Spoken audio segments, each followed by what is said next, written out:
Should every case of temporomandibular disorder that responds positively on an oral appliance therapy be subject to occlusal corrections? May it be orthodontic treatment or equilibration or full mouth reconstruction? The answer is a straight no. We can understand the answer by understanding two aspects. One, occlusion is not the only cause of temporomandibular disorders. In fact, it is not the most important cause of temporomandibular disorders. Number two, occlusal correction is not the only mechanism of action of oral appliances. So if the appliance works, it does not mean that your occlusal corrections will work. Let's talk about the second point first.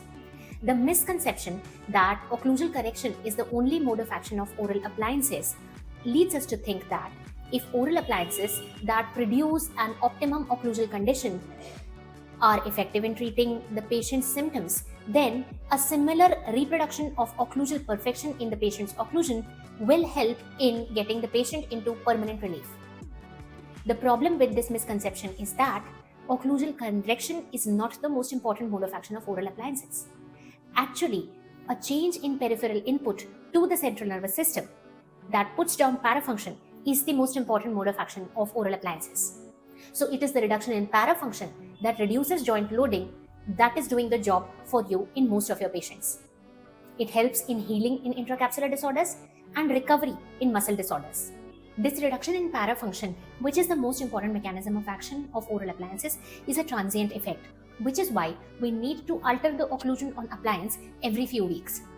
Now suppose you assumed that it was the occlusal correction that did the job for you when you instituted an oral appliance, and you took over irreversible procedures like equilibration or orthodontic correction or full mouth reconstruction in these patients, hoping that the occlusal perfection that you had attained on the appliance, if you attain it on the natural dentition of the patient will have a lasting relief.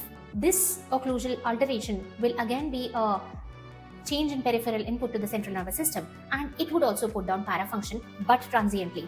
Will then you be able to alter this patient's occlusion again and again at few weeks interval to control parafunction?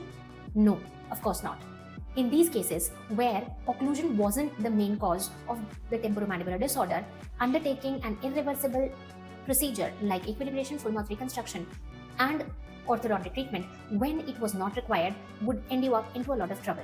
Now consider using a repositioning appliance in a disc derangement disorder like disc displacement with reduction to provide immediate relief to your patient. It is not the occlusal change that is bringing about the positive result in your patient while using these appliances. It is the favorable position of the condyle over the disc that is producing the relief in symptoms by allowing the retrodiscal tissues to heal and adapt. An assumption that changing the occlusal relationship permanently would produce lasting results will be a problematic conclusion for you as a dentist.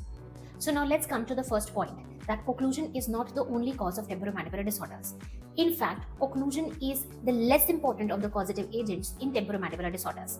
Other important causes like macrotrauma, parafunction like clenching and bruxing, stress, upregulation of sympathetic nervous system, downregulation of descending inhibitory system, connective tissue disorders that lead to ligament laxity, deep pain inputs that may be coming from the cervical spine are very important causative agents in temporomandibular disorders.